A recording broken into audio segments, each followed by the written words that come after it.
Hello everyone, welcome to TSAM Digital. My name's Amy and today I have the pleasure of speaking with Kroum Sourov, who's the Lead Sovereign ESG Analyst at Candriam. So welcome Kroum, it's great to have you. Thank you very much for having me. It's a pleasure. Okay, so today we'll be discussing double materiality, which is something that Kroum specializes in. So Kroum, can you start just by introducing this to us and telling us, the definition of double materiality and kind of set the scene in terms of how asset managers and regulatory authorities are incorporating this into standard setting and reporting?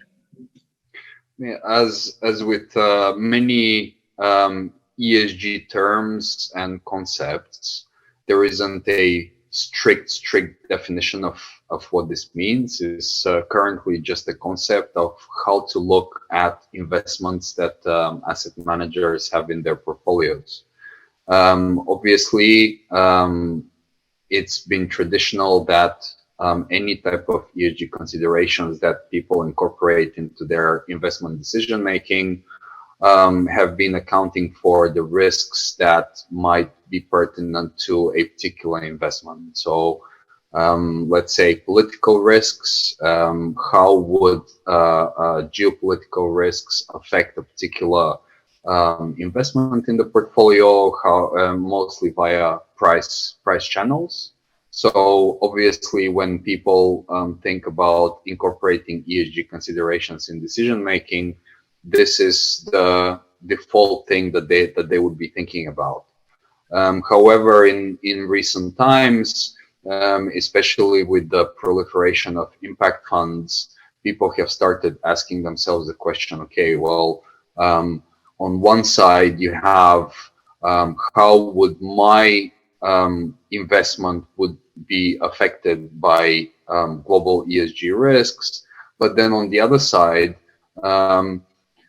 the fact that I'm investing in this particular security, in this particular company, or in a country's bonds, let's say, how is that impacting the overall system? I.e., does this investment contribute to decreasing the likelihood of systemic risks, or does this investment actually increase the likelihood of systemic events happening? And especially now in 2020, while the war in Ukraine still rages, I think that this has become very pertinent in investors' minds, but this is still the very beginning for us to try to wrap our heads around this and what position do we take and how do we reflect this in investment frameworks.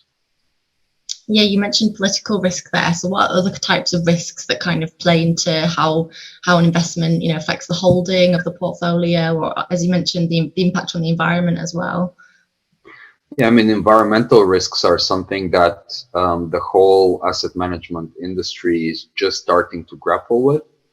And on one side, this has been facilitated by regulators, Article 9 funds classification under FCFDR. It could be funds that specifically have an objective of decreasing the carbon footprint of a fund, or for social impact.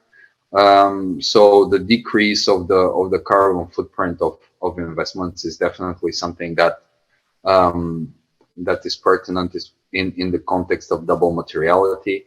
So questions that we need to ask ourselves is, okay, so what is the impact of us financing, let's say, fossil fuel exploration projects? And I see in the papers that more and more entities, not only asset managers, but banks and university endowments and all sorts of pension funds, insurance investors, they are starting to divest from such investments for one reason or another.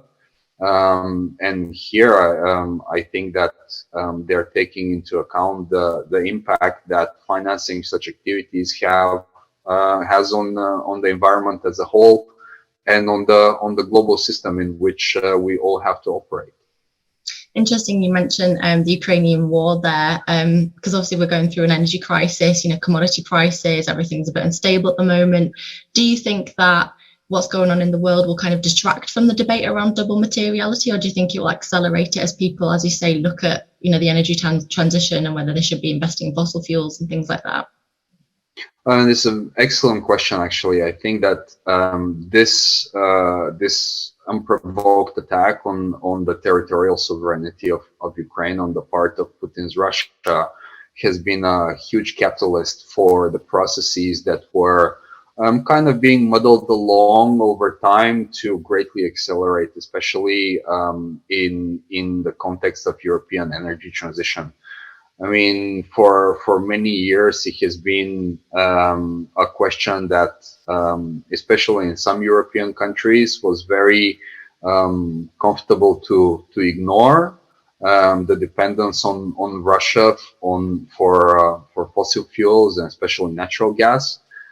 But now that this trading partner has shown themselves to be not only not reliable, but also extremely aggressive, and is more than ready and willing to weaponize their fossil fuel exports, then the budding energy transition in Europe has been greatly accelerated, and it has been high time, especially in the context of the reports that have been published by the IPCC, that emissions on a global level have to peak by 2025 if we are to stand any chance of keeping to the 1.5 degree overall warming that was embedded in the Paris Climate Agreement. So I think that, I mean, it's quite unfortunate catalyst and quite terrible for the people affected, especially in Ukraine. But this will serve to really hone people's attention on this topic, and it will greatly accelerate the energy transition in Europe and also around the world, because we're all in this together. I mean, Europe decarbonizing, but let's say emerging markets burning coal to compensate for this energy disruption. It's not going to be helpful on a global level. So I think, yeah, this is a very important catalyst, and it should have happened a lot earlier, obviously in a lot less terrible way. But we have what we have, so we have to just deal with it. Yeah, that's a good point. It might be a bad situation, but if it's a catalyst for sustainable change, that's one positive outcome at least. So you mentioned as well that obviously this is still kind of in the concept phase, but we're getting more attention to double materiality. But to kind of take this to the next step, is there data that we're missing? Like, what do people need to kind of know, and what do investment firms need to consider when trying to sort of factor it into their strategies? I think it's more of a change of mindset. Because I mean, I've been in this industry for quite a few years, and there's something new that I'm observing now that the conversations around sustainability have really accelerated. Is the traditional way of doing business is everyone is my competitor. And I can't disclose what I do because this is my competitive edge, and I need to be in kind of a black box scenario because everyone at, let's say, at these conferences, they're all competitors. Versus with sustainability and sustainable investing, just the nature of the problem is common. You know, as I mentioned before, let's say Europe decarbonizing, but everybody else burning coal and emitting freely into the atmosphere doesn't solve anything. It doesn't make it better for Europe. It doesn't make it better for anyone. So I think we're starting to go into a more collaborative industry. An industry that is waking up to the fact that, okay, actually, this is a common problem, and the only way that we can solve it is together with our industry peers, together with our clients, and together with all the service providers and people doing things for their own short-term self-interest is actually in the medium term is completely unsustainable, and it is going to come back to harm the people that that are perceiving it as a competitive advantage. So I don't think that there is any lack of data. On the data side, and with the eye on reporting, I am a big proponent of using data from publicly available, reputable, well-established sources. So, with respect to Article 9 funds, they have in the regulation a possible objective is decrease of carbon footprint. So for our reporting, we are going to use data from the EDGAR database, which is the emissions database for global atmospheric research, which is administered by the European Commission. So it's an official European Union site. So the data there is unquestionable. The source is unquestionable. They're the same as the European regulators. I mean, it's all one system. And so finding this common ground, maybe, okay, it's maybe a little bit delayed, maybe it's a little bit simplistic, but the calculations are there, and it's important to find the common ground where a client, an end investor, such as an insurance company or pension fund, can use this with no barriers to entry. Anyone can go on this website and anyone can see the data for country X, Y, and Z, and they can compare what the performance of two funds are, and then who has this mindset that, okay, actually decarbonizing is something that's really important and we should be embedding it in investment considerations. And this would provide the answer, okay, who is financing carbon emitters, who is financing very intensive economies with respect to carbon footprint, i.e. whether they're going to be burning a lot of dirty fuels, or they're going to be exporting a lot of fossil fuels to third countries. It's simple, but sometimes at the beginning of this realization, simple is better. And then, you know, we supplement it with a wide variety of other metrics that are connected with it, and other people would be supplementing it in other ways. But at the core, at the base, there should be a basis for comparison from such institutions that nobody can be accused by the regulator that they're using some sort of unknown data provider, because it's the same entity, it's the European Commission. So I think that that's a clean way to approach reporting and approach thinking about it from a data perspective. That's a very good point, actually. I think you could apply that to all areas of finance. If you use the same one as the regulator, they can't really say anything. And I think it's a good point as well about, you know, not quantity over quality when it comes to data. If it's a trustworthy source, then it's a good starting point. Even if we need more data in this area, I think that's a very good point that we often forget when we talk about lack of data. We just talk about there not being enough discussion in the world, but there is data there. So, and as well, obviously, we hope for TSAM ESG in November to be a platform for collaboration. As you say, this is not a competition. You know, all the financial services should be working together. So that's what we hope for, to kind of start a conversation around this. So just as closing thoughts, thanks. I know you'll obviously be attending the event yourself.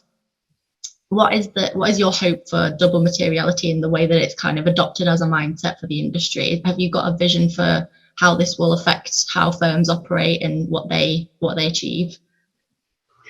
I think it has already started with the divesting from fossil fuel financing, and I think that this is the same mindset. So I think that this attitude crystallizes to people, and you know, like now in the beginning it has been applied, let's say, to tobacco or firearms or fossil fuels. I just hope that this mindset spreads to how we approach any investment decision, and you know, to make it together, we have to figure this out. So sitting on the sidelines or ticking boxes or greenwashing or pretending that this is not happening is just not competitive behavior. It has become profitable to do the right thing, as evidenced by, let's say, not investing in Russian sovereign debt. So it has been this year more profitable to not be in it than to be in it. So doing the right thing will gradually become more profitable in all aspects of investment decision making, and it to me is just a matter of time. And we're still trying to figure it out. We're still in the beginning stages of it, but what the scientific community is saying that we've actually run out of road. So we better figure it out now, and the only way that we can do this is together. That's it. Yeah, that's very true. So I think those are some wise words that hopefully people take note of. So yeah, that's really great. So thanks so much for sharing your thoughts on this and kind of shedding a bit more light on this sort of growing concept that's taking light in the industry. So it's been great having you, and I look forward to seeing you at the conference in November. Thanks so much. Looking forward to it. Yeah. Thank you for joining, and thanks everyone for watching.